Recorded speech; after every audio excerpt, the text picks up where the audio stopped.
हरे राम हरे राम राम राम हरे हरे।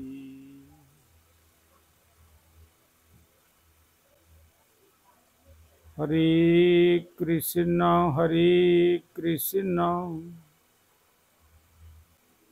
कृष्ण कृष्ण हरे हरे। हरे राम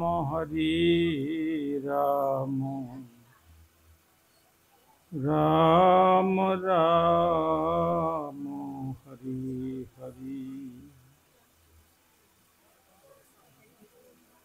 ओम सर्वे भवन्तु सुखिनः सर्वे सन्तु निरामयाः सर्वे भद्राणि पश्यन्तु मा कश्चित् दुःखभाग् भवेत्। हरि ओम शान्तिः। ओम शान्तिः। ओम शान्ति।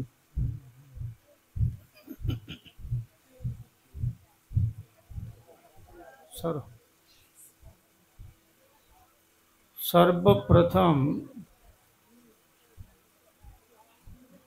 परमार्चनीय विश्ववंदित आचार्य भास्कर प्राच्य एवं पाश्चात्य श्री चैतन्य महाप्रभुर प्रेम धर्मेर बाणीर निर्भीक प्रचारक प्रवर कलि युग पावनावतारी भुवन मंगल परम करुण श्रीमन महाप्रभुर अभिन्न श्री श्री नित्यानंद मूर्त प्रकाश मूर्ति जगद्गुरु जुगाचार्य श्रील प्रभुपाद भक्ति सिद्धांत सरस्वती गोस्वामी ठाकुरेर अनुकंपित जनेर अन्यतम कृपा भाजन परमार्चनीय श्री गुरुपाद पद्म ओं विष्णुपाद परिव्राजकाचार्य वर्य त्रिदंडी स्वामी श्री श्रीमद् भक्ति कुमुद संत गोस्वामी महाराजेर रातुल चरणे संख्यातीत साष्टांग दंडवत प्रणति जानिए तार अहैतुकी कृपा आशीर्वाद प्रार्थना करी।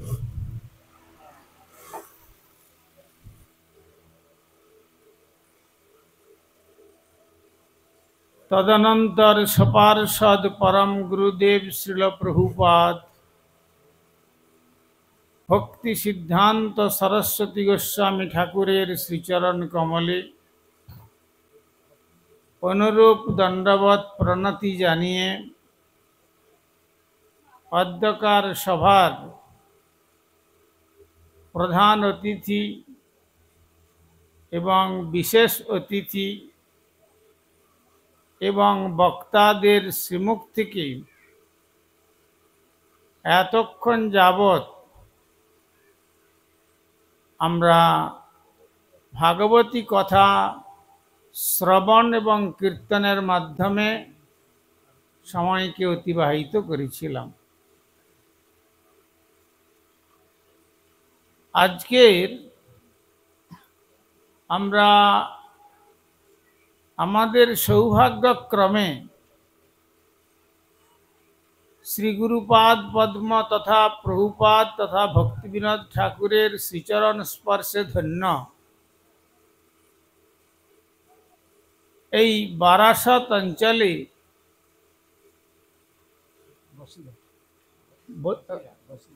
বসিরহাট অঞ্চলে আমাদের অত্যন্ত স্নেহের নবপ্রভুর আশ্রম প্রাঙ্গণে একটি যজ্ঞানুষ্ঠানকে কেন্দ্র করে এতক্ষণ যাবৎ আমরা বিভিন্ন বক্তৃ মহোদয়গণের শ্রীমুখ থেকে ভাগবতী কথা শ্রবণের সৌভাগ্য হয়েছিল।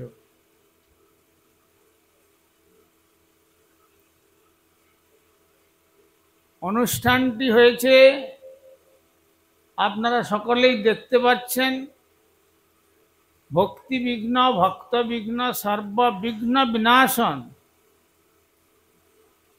ভগবান নৃসিংহদেবের উদ্দেশ্যে যজ্ঞানুষ্ঠান।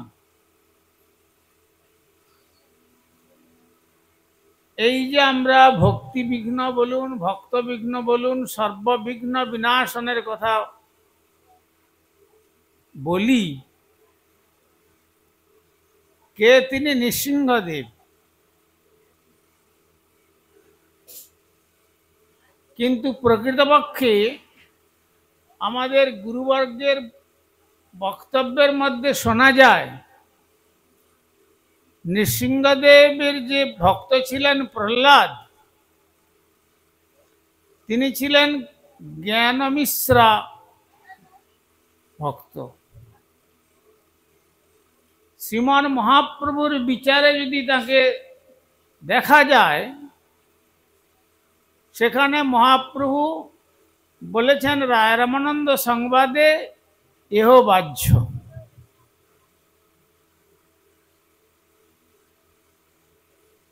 আবার যদি আমরা দেখি, যখন ব্রহ্মাজি বললেন জ্ঞানে প্রয়াস মুদপস্য নমন্ত এব জীবন্তি সন্মুখরিতাং ভবদীয় বার্তাম, তখন মহাপ্রভু বললেন এহ হয়, আগে কহার। তো তাহলে যে কথা আমরা পঞ্চম পুরুষার্থ রূপে বিবেচনা করতে চাই, সেই স্থান কিন্তু ভগবান নৃসিংহদেবের কাছে পাওয়া যায় না। ভগবান নৃসিংহদেব স্বয়ংরূপ ভগবান ব্রজেন্দ্রনন্দন শ্রীকৃষ্ণ, তার স্বয়ং প্রকাশ, তিনি হচ্ছেন শঙ্কর্ষণ তত্ত্ব। তার বৈভব পুরুষাবতার ত্রয়, তার মধ্যে দ্বিতীয় পুরুষাবতার গর্ভোদকশায়ী মহাবিষ্ণু। সেই গর্ভোদকশায়ী মহাবিষ্ণুর থেকে এই শ্রীরাম নৃসিংহ আদি যত লীলাবতারগণ এসেছেন। সুতরাং যে কথা শুনলেন, ঈশ্বর পরম কৃষ্ণ সচ্চিদানন্দ বিগ্রহ, সেই কৃষ্ণ ভক্তি প্রদান করবার মতো যে ক্ষমতা, সে ক্ষমতা নৃসিংহদেবের কাছে বিচার করলে মহাপ্রভুর বিচারেতে এহ বাহ্য হয়ে যায়। তথাপি প্রহ্লাদ যেভাবে শ্রীহরিকে আরাধনা করেছিলেন এবং শ্রীহরির আরাধনার জন্য যত রকমের বাধা এসেছিল, সেই সমস্ত বাধাকে শ্রী ভগবান নৃসিংহদেব অনায়াসে অতিক্রম করে তার যে আরাধ্য দেব শ্রী ভগবান নৃসিংহদেব তাকে দর্শন প্রদান করেছিলেন। তো সুতরাং তিনি হচ্ছেন শ্রী ভগবানের, ব্রজেন্দ্রনন্দন শ্রীকৃষ্ণের লীলাবতার। আর যেহেতু কর্মমিশ্রা বলুন, জ্ঞানমিশ্রা বলুন, এ সমস্ত ভক্তির অঙ্গ হলেও শ্রীমান মহাপ্রভুর বিচারে এগুলি সব বাহ্যিক রূপে পরিণত হয়েছে। আবার কবিরাজ গোস্বামী তো বলেই দিচ্ছেন তার অমর লেখনী শ্রীচৈতন্য চরিতামৃতে, রাধা কৃষ্ণ লীলা হয় অতি গূঢ়তর, দাস্য বাৎসল্যাদি ভাবের না হয় গোচর।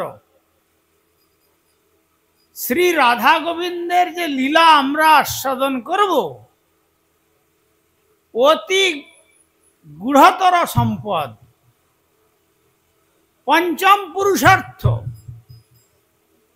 সেটি শ্রীদাম সুদাম দাম বসুদাম মধুমঙ্গলাদি বলছেন, দেখো সখা কৃষ্ণ কাঁধে চড়ায় করে ক্রীড়া রণ, তুমি কোন বড় লোক, তুমি আমি সম,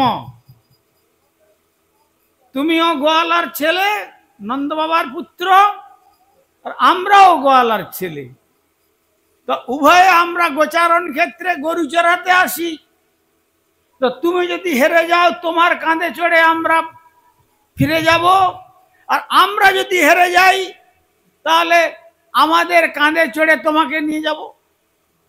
তুমি কোন বড় লোক এমন? ও তোমার একটু শক্তি বেশি আছে।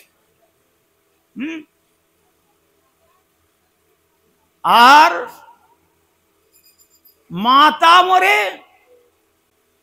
প্রিয় জ্ঞানে করে না বন্ধন, মা আমাকে তার প্রিয় সন্তান জেনে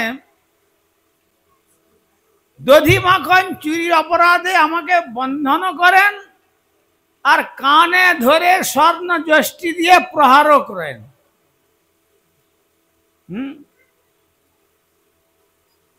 করেছেন তো? দণ্ড ভয়ে লাভ দিয়া বেগে যায় পলাইয়া, মা যশোদা পাছু পাছু ধায়। সত্যব্রত মুনির সেই দামবন্ধন লীলার কথা যদি আমরা আলোচনা করি, শ্রী গুরুপাদ পদ্ম পদ্যানুবাদ করেছেন, মা পাছে ধরে ফেলে তাকে দণ্ড দিবেন। এই জন্য একবারে উদুখলের উপর থেকে লাফ দিয়ে অমনি পলাচ্ছেন ছুটে ছুটে, আর মা যশোদাও লাঠি নিয়ে ছুটছেন শাসন করবেন বলে। আর এই রকম অবস্থা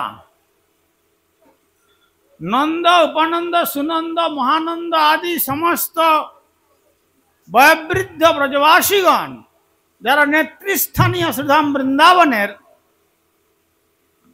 সভাকক্ষে বসে বিশেষ কিছু আলোচনা করছেন, হঠাৎ দেখছেন যে বাল গোপাল একবারে দিগম্বর বেশ, পায়ে সোনার নুপুর মা পরিয়ে দিয়েছেন, আর কোটি দেশের অলঙ্কার, আর গলদেশে সুবর্ণের পদক, আর গলায় বনমালা নিয়ে, আর ঝুম ঝুম করে চরণের ধ্বনি বাজছে, আর মৃদুপদ সঞ্চারে এগিয়ে আসছেন। অমনি নন্দ বাবার দৃষ্টি পড়ল যে এই পদধ্বনি কার? ও গোপালের। আরে গোপাল, আমার এই পিছনের দরজাতে পাদুকা দুটো আছে, নিয়ে আয় তো বাবা, কার কর্মান্তর যেতে হবে। ভাবুন। আর শুনেই অমনি গোপাল ছুটে চলে গেলেন, গিয়ে বহু কষ্টে, যিনি অনন্ত বিশ্ব ব্রহ্মাণ্ডকে ধারণ করে বসে আছেন, যেন বাবার পাদুকা দুটো তুলতে কত কষ্ট হচ্ছে, একবার চেষ্টা করে নাভিদেশ, তারপরে বক্ষস্থল, তারপরে মাথায় তুলে নিলেন একবারে। আর মাথায় তুলে নিয়ে আবার সেই মরালের নিচ্ছন্দে হাঁটতে হাঁটতে হাঁটতে হাঁটতে সকলের একবারে নেত্র ওই দিকে আকর্ষণ করেছেন তার দিব্য রূপ। আর বাবার চরণ দুটির কাছে এসে বললেন, বাবা এই তোমার পাদুকা পরিধান করো। এই রকম যেখানে আচরণ রয়েছে সেখানে কবিরাজ গোস্বামী বললেন দাস্য বাৎসল্যাদি ভাবের, বাৎসল্য আদি মানে সেখানে শান্তের কোনো স্থানও দেননি, কেবল মন্নিষ্ঠতা বুদ্ধি। রূপ গোস্বামী বলেছেন দাস্য সখ্য বাৎসল্য রস পর্যন্ত রাধা কৃষ্ণের লীলা বোঝা বড় কঠিন। সবে গোপীগণের আছে ইথে অধিকার। এতে অধিকার কার আছে? গোপীগণের।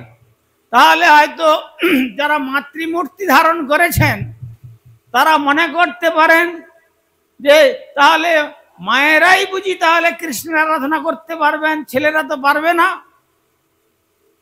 আমাদের এক সময় বেহালাতে আমার অভিন্ন গুরুপাদ পদ্ম শ্রীমৎ ভক্তি হৃদয় বনদেব গোস্বামী মহারাজ বক্তব্য রাখছিলেন। তিনি বলছিলেন যদি কোন পুরুষ মানুষ মনে করে যে আমি পুরুষ, আর কোন রমণী যদি মনে করেন আমি নারী, এই ভাবনা নিয়ে যদি শ্রী গোবিন্দের পাদ পদ্মে যায়, কেউই তারা গোবিন্দের পাদ পদ্ম লাভ করতে পারবে না। কেননা এই সমস্ত উপাধির ঊর্ধ্বের আরাধনা হচ্ছে ব্রজে রাধা গোবিন্দের যুগল আরাধনা। সেটি কি ভাব? সেটি তিনি বলেছিলেন গোপী ভাব। কবিরাজ গোস্বামী যে কথা বলেছেন সবে গোপীগণের আছে ইথে অধিকার। তাহলে স্বাভাবিক মানুষের মনে হতে পারে মায়েদের যে আমাদের অধিকার কৃষ্ণ আরাধনার। তখন তিনি পরিষ্কার করে শ্রী জীব গোস্বামী চরণের রেফারেন্স দিয়ে বলেছিলেন, গোপী শব্দার্থ করতে গিয়ে বললেন গভীর পিবতি ভক্তি রসম ইতি যা সা এব গোপী। যারা ব্যাকরণ পড়েছেন তারা জানেন কারা গোপী।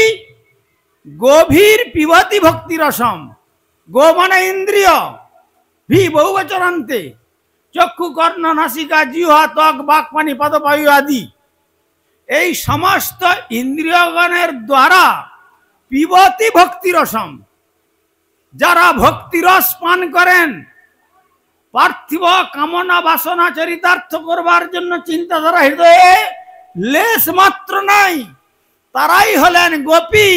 সেই কথাই ঠাকুর মশাই বললেন কবে গোপী ভাব হইবে স্বভাব, আন ভাব নাহি রবে, তবে এ সংসার সিন্ধু পার হয়ে তব ব্রজপুরে যাবে। অতএব সেই ব্রজধামে যেতে গেলে সেই ভাবের প্রয়োজন। সেটা নারী মূর্তিতেও আসবে না আর পুরুষ মূর্তিতেও আসবে না। সেই জন্য রূপ গোস্বামী চরণ জানিয়ে দিলেন সর্বপাধি বিনির্মুক্তম। ভক্তির ডেফিনেশন দিতে গিয়ে তিনি প্রথমেই এই শব্দ প্রয়োগ করলেন, সর্বপাধি বিনির্মুক্তম। অতএব যাই হোক, সেই অনেক কথা, সেই রকম যারা সাধক সাধনা করে নিজেদেরকে রূপ যৌবন সম্পন্ন প্রমোদা ষোড়শাকৃতি, যেটি গোপেশ্বর লাভ করেছিলেন, যার জন্য কাত্যায়নী দেবী তাকে রাসমণ্ডলে প্রবেশাধিকার প্রদান করেছিলেন। স্বয়ং লক্ষ্মী দেবী আসলেন দ্বারদেশে, দ্বারি দ্বার ছাড়ো। কেন? ওই যে বংশীর ধ্বনি বেজে উঠেছে, বংশী বটে, আমি রাসমণ্ডলে প্রবেশ করব। কে তুমি? তোমার পরিচয় আমাকে দেখে আমাকে বুঝতে পারছো না? সোনার মুকুটখানা, অনন্ত বিশ্ব ব্রহ্মাণ্ডের চিত্তের আকর্ষক যে নারায়ণ, সেই নারায়ণের চিত্তাকর্ষিণী অর্ধাঙ্গিনী বৈকুণ্ঠেশ্বরী, অনন্ত ধনৈশ্বর্যের ভান্ডারী মহালক্ষ্মী আমি এসেছি। কোথায় যাবে তুমি? আমি রাসমঞ্চে যেতে চাই। এই বৈকুণ্ঠেশ্বরী আর এই ধনের ভান্ডারী, অনন্ত ধনৈশ্বর্যের ভান্ডারী এই অভিমান নিয়ে তো এখানে প্রবেশ করা যাবে না। তাহলে যদি যেতে হয় তাহলে গোপী আনুগত্য বিনা ব্রজেন্দ্র নন্দনে কেবল ভজনে ভজিলেও নাহি পায় তারা ব্রজেন্দ্র নন্দনে। তুমি পারবে গোপীর আনুগত্য করতে? কে সেই গোপী? বৃষভানুনন্দিনী রাধা ঠাকুরানী। ও সেই সামান্য গোয়ালিনী যে প্রত্যহ গোদহন করে আর দুগ্ধের ভাণ্ড মাথায় নিয়ে মথুরার বাজারে দুটো পয়সার জন্য যায় আর বিক্রয় করে ঘরে নিয়ে আসে, আর সেই ধনের ভাণ্ডারী আমি হয়ে সামান্য গোয়ালিনীর দাসী হব? এ আমার পক্ষে সম্ভব নয়।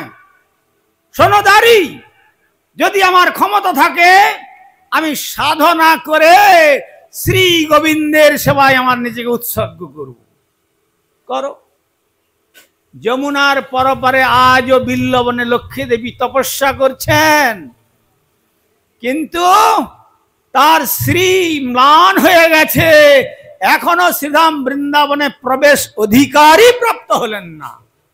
সুতরাং ভাবুন, তাই ভক্তি বিনোদ ঠাকুর বললেন, যে ভজিল রাধা পদ পরম যতনে পাইল সে কৃষ্ণ পদ অমূল্য রতনে। এমন রাধা চরণ বিনা কবু কৃষ্ণ নাহি মিলে, শ্রী রাধার দাসীর কৃষ্ণ সর্ববেদে বলে। অতএব শ্রীমান মহাপ্রভু সেই পঞ্চম পুরুষার্থের কথা বলেছিলেন। অনেক বেলা অধিক হচ্ছে, প্রসাদেরও সময় অতিক্রান্ত হতে চলেছে, তথাপি এখানে ভগবান নৃসিংহদেবকে আমি অপমান করতে চাই না। তো নৃসিংহদেব প্রহ্লাদের যে স্তরের ভক্ত ছিলেন, তার তিনি ভক্তি বিঘ্নকে বিনাশ করেছেন। তার ফলশ্রুতি কি হয়েছে? আর সেই প্রহ্লাদের কি প্রকার জন্মলীলা ঘটেছে পুরাণান্তরে বর্ণনা রয়েছে, সংক্ষেপে আমি বলছি আপনাদের। একবার দেবর্ষি নারদ এসে বললেন, মহারাজ হিরণ্যকশিপু, আপনি কি শুনেছেন? কি সংবাদ? আপনার ভ্রাতা হিরণ্যাক্ষ ভগবান বিষ্ণু কর্তৃক নিহত। তাই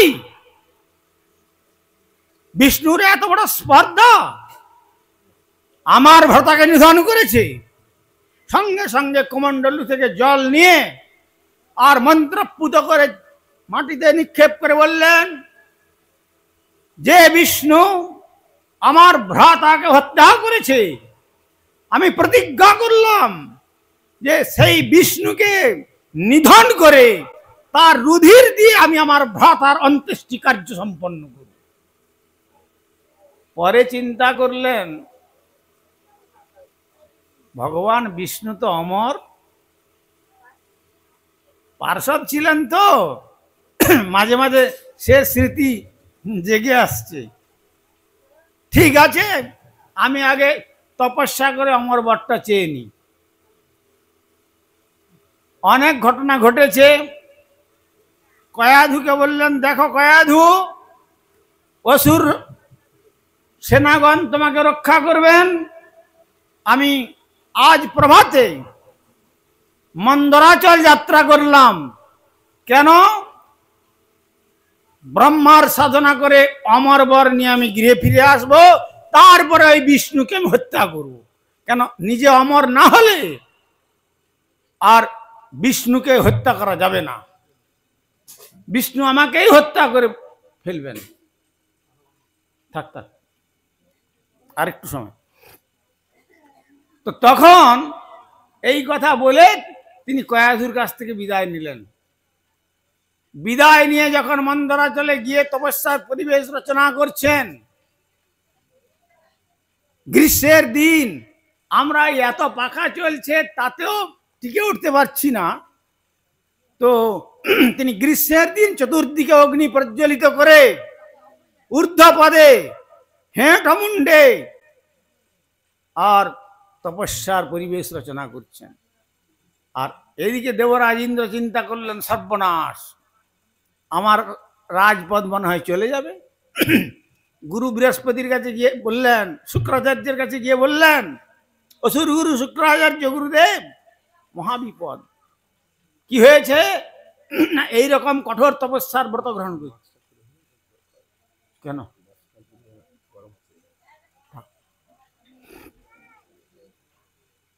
তো যখন এই কথা বললেন তখন অসুর গুরু শুক্রাচার্য বললেন, ঠিক আছে আমি দেখছি। না সরি, দেবগুরু বৃহস্পতি বললেন, ঠিক আছে আমি দেখছি, তোমরা যাও। যেখানে হিরণ্যকশিপু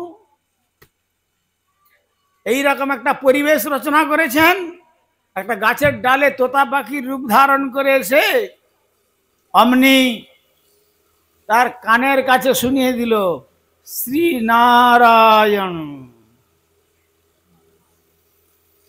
আরে আমার এই শুভ কার্যে, তোকে বলে না শুভ কার্যের সময় শত্রুর নাম কে শোনালো? তাহলে তো মনে হয় আমার সাধনায় সিদ্ধি লাভ হবে না। উঠে তাকালো, কোনো জনমানুষ নেই, কিন্তু গাছে একটা ওই পাখিটা বসে আছে। অমনি ওই পাখিটাকে তাড়া করলেন। পাখিটাকে তাড়া করলে কি আর ধরা যাবে? উড়ে চলে গেল। আবার পরিবেশ রচনা করে আবার সেই মনঃসংযোগ করতে যাচ্ছেন, আবার পাখিটা এসে বলছে নারায়ণ। বাস আবার নিক্ষিপ্ত হয়ে গেল। বিক্ষিপ্ত হয়ে আবার তাড়িয়ে গেলেন। এইভাবে 3 বার হলো। যখন 3 বার হলো তখন বললেন, না, যখন 3 বারই আমার সাধনায় শত্রুর নাম, আজকে আর সাধনা বসে লাভ হবে না। কেননা যে মর্নিং শোজ দ্য ডে কথায় বলে, সকালটা দেখলেই বোঝা যায় যে সারা দিনটা কেমন চলবে। সাধনার প্রথমেই যদি আমার এই দশা হয়, শত্রুর নাম বারবার কানে আসে, তাহলে আমার কি সাধনায় সিদ্ধি হবে? এটা সম্ভব নয়। না, আজ ফিরে চলে যাই। তখন সন্ধ্যায় ফিরে গেলেন। কিন্তু কয়াধু পত্নী, তার পতি এত প্রভাবশালী, সেই মুহূর্তে জিজ্ঞাসা করতে পারলেন না, কি তুমি বললে না সাধনায় সিদ্ধি লাভ না করে গৃহে প্রত্যাবর্তন করবে না? কি তোমার সকালে গিয়ে সন্ধ্যার মধ্যে সাধনায় সিদ্ধি হয়ে গেল? এ কথা জিজ্ঞাসা করবার মতো ক্ষমতা ছিল না। স্বামী ফিরে এসেছেন, অন্তঃপুরে নিয়ে গেছেন, সেবা আদি করেছেন, শয়ন কক্ষে শয্যায় গিয়েছেন। আর সেই সময় বিষ্ণুভক্তি পরায়ণা কয়াধু তিনি তার চরণ সেবা করছেন। চরণ সেবা করতে করতে জিজ্ঞাসা করছেন, পতিদেব একটা কথা বলবো? বলো। না, আপনি বলে গেলেন সকালে যে সাধনায় সিদ্ধি লাভ না করে গৃহে প্রত্যাবর্তন করবেন না, তো সকালে গেলেন আর সন্ধ্যায় ফিরে আসলেন, কি সিদ্ধি লাভ হয়ে গেল? বলে, দেখো সে অনেক কথা। কি কথা? সাধনার পরিবেশ রচনা করলাম, আর আমার যে চিরশত্রু, যাকে মারবার জন্য আমি তপস্যা করতে যাচ্ছি, আমার বর নেব, সেই শত্রুর নাম একটা পাখি বলল। কি বলল? না, নারায়ণ নাম উচ্চারণ করলো। আচ্ছা, নারায়ণ নামটা কিভাবে উচ্চারণ করেছিল?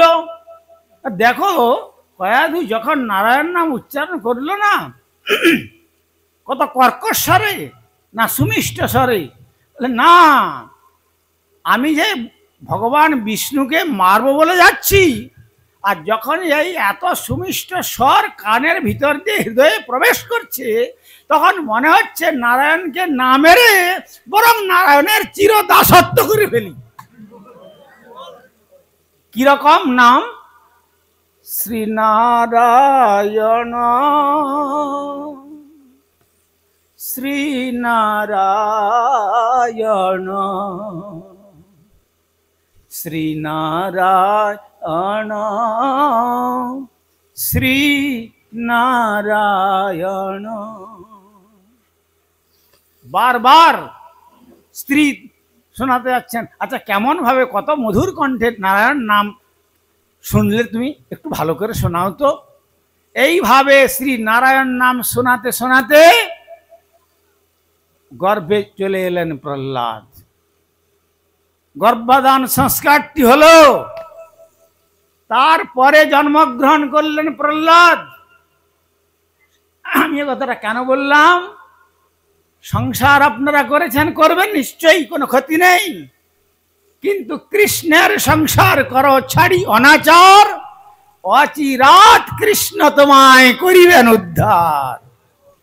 অতএব যদি কৃষ্ণের সংসার করতে পারেন, তাই কয়াধু দেবী তিনি তার ধর্মপতিকে বলছেন যেভাবেই হোক ওর আসুরিক প্রবৃত্তিটাকে ভুলিয়ে দিয়ে ওকে ভগবত ভাবেতে ওর চিত্তকে আনতে হবে। আমি যখন ওর ধর্মপত্নী হয়েছি, তাই সেই প্রহ্লাদকে লাভ করার পর যখন অনেক ঘটনার পরে যখন নৃসিংহদেব আবির্ভূত হয়ে হিরণ্যকশিপুকে বধ করলেন, সমস্ত তার যা বর ছিল বরকে ছেদ করে, তখন প্রহ্লাদকে বলছেন নৃসিংহদেব, প্রহ্লাদ তুমি কি বর চেয়ে নাও। তখন বলছেন, আর কি বর চাইব ঠাকুর, তোমার দর্শন যে পায় তার তো আর বর লাভের প্রয়োজন হয় না। তবে তুমি যদি বরই আমাকে দেবে, সেই বর আমাকে প্রদান করো, যাকে আপনি উরুতে নিয়ে এই বক্ষ বিদীর্ণ করে তার শেষ করে দিয়েছ নখাগ্র রূপাস্ত্র দিয়ে, সেই অসুখটাকে আপনি একটুকু উদ্ধার করুন। তখন নৃসিংহদেব বলেছিলেন, প্রহ্লাদ সে কি বলছো তুমি? ত্রিসপ্তপিতা পুত পিতৃভীতে অনঘ যস্মাৎ কুলে জাত ভবান ওই কুল পাবন। আরে তুমি কি বলছো? তোমার মতো কুলপাবন পুত্র যে বংশে জন্মগ্রহণ করেছে, 3 সপ্তপুরুষ। ভগবান নৃসিংহদেব 1বিংশ পুরুষ বললে পারতেন, তা বললেন না, 3 সপ্ত, 3 সাথে বিভাজন করলেন। কারণ তোমার মাতৃবংশের 7 পুরুষ, তোমার পিতৃবংশের 7 পুরুষ, আর তোমার শ্বশুর কুলের 7 পুরুষ এখনো তুমি জানো না, তাদেরকে অলরেডি উদ্ধার করে আমি বৈকুণ্ঠে পাঠিয়ে দিয়ে এসেছি তোমার মতো কুলপাবন পুত্র জন্মের দ্বারা। সুতরাং সংসার জীবন যাপন করে যদি আমরা সেই রকম যারা সংসারে প্রত্যাবর্তন করেছেন, যদি কুলপাবন পুত্র জন্মদান করতে পারেন, তবেই তো বলা যাবে পুত্রার্থে ক্রিয়তে ভার্যা পুত্র পিণ্ড প্রয়োজনম পুণ্যামক নরকাত পুত্রাত্রয়তে পিতরং শ্রুতি তস্মাৎ পত্য সন্তান জয়ন্তী ব্রহ্ম সম্ভব। এমনকি পুণ্যামক নরক থেকেও পুত্র টেনে আনতে পারেন পূর্বপুরুষদের যারা নরক যন্ত্রণা ভোগ করছে। সুতরাং সেই জন্য তুলসীদাস বললেন, এক রাহা মে আয়া হ্যায় পুত আর মুত, হরি ভজে তো পুত না তো মুত কা মুত। একই পথ অবলম্বন করে মূত্র এবং পুত্র জন্মগ্রহণ করে। যদি হরিভক্ত পুত্র জন্মদান করবার কয়াধুর মতো আপনাদের যোগ্যতা থাকে, তাহলে পুত্র জন্মদান করুন। আর তা না হলে ওই মূত্ররূপী পুত্রের জন্ম দিয়ে জগৎকে দুর্গন্ধ করে, জগৎ জঞ্জাল করে জগতের ধ্বংসকে টেনে আনার প্রয়োজন আছে বলে জগতের মনে হয় না। সেই রকম প্রহ্লাদের যেমন সমস্ত সাধনার বিঘ্নকে বিনষ্ট করেছিলেন প্রহ্লাদ নৃসিংহদেব, আজকে আমরা সেই নৃসিংহদেবের চরণে আমাদের প্রথম সাধনার প্রার্থনা করব। হে নৃসিংহদেব, আপনি যেমন প্রহ্লাদের সমস্ত বিঘ্নকে ছিন্ন করেছিলেন, অতিক্রম করে তাকে আপনার অভয় চরণে স্থান প্রদান করেছিলেন, আপনি আমাদেরও স্থান প্রদান করুন, যেন আপনার কৃপাতে পর পর স্টেজ অতিক্রম করে ব্রজে রাধা গোবিন্দের পাদ পদ্ম শ্রী গোলক বৃন্দাবন যাত্রা করে আমাদের এই দুর্লভ মনুষ্য জীবন সার্থক হয়। আজীবা শতেক বর্ষ অবশ্য মরণ, নিশ্চিন্ত না থাকো ভাই, যত শীঘ্র পারো ভজ শ্রী গোবিন্দ চরণ, জীবনের ঠিক নাই। অতএব যেতে আমাদের সকলকে হবে জগৎ ছেড়ে। পার্মানেন্টশিপ বলে কোনো কথা নেই। যাওয়ার পূর্বে যাতে আমরা ঈশ্বরের অনুধ্যানে যেতে পারি, ঈশ্বরের নাম কদিন করে যেতে পারি, তবেই আমাদের এই মনুষ্য জীবনের সার্থকতা। তাই আমাদের দামোদর মহারাজজি বললেন, কত সুন্দর সুন্দর ঋষিগণের সংসারের কথা কত সুন্দরভাবে তিনি বুঝিয়েছেন। তাই আমি বলবো, সকলে যারা সংসার আশ্রমে প্রবেশ করেছেন, কৃষ্ণের সংসার করুন। Minus God, result -0. Whatever you may be number hero of the world, but spiritually you are 0. সুতরাং আপনি জগতের যত বড়ই বীর হন না কেন, যদি ভগবান আপনার জীবনে সাধনা বাদ পড়ে যায়, তাহলে রেজাল্ট -0. যারা অ্যালজাবরা জানেন, তারা জানেন -0 যদি হয় তার আর কোনোদিন মূল্য থাকে না। শুধু 0 থাকলে তার আবার লেফট সাইডে যদি ফিগার বসে যায় তার মূল্য এসে যায়, কিন্তু -0তে আর কিছু থাকে না। তেমনি minus God, result -0. Whatever you number 1 hero. সুতরাং সেই বীরত্বের অধিকার না ফলিয়ে আমরা যাতে মহাপ্রভুর ধর্মেতে প্রতিষ্ঠিত হয়ে ত্রিনাদপি শ্লোকের আদর্শ আমাদের জীবনকে প্রতিষ্ঠিত করে ভগবানের সাধনা করতে পারি, তাহলেই আমাদের এই দুর্লভ মনুষ্য জীবনের সার্থকতা।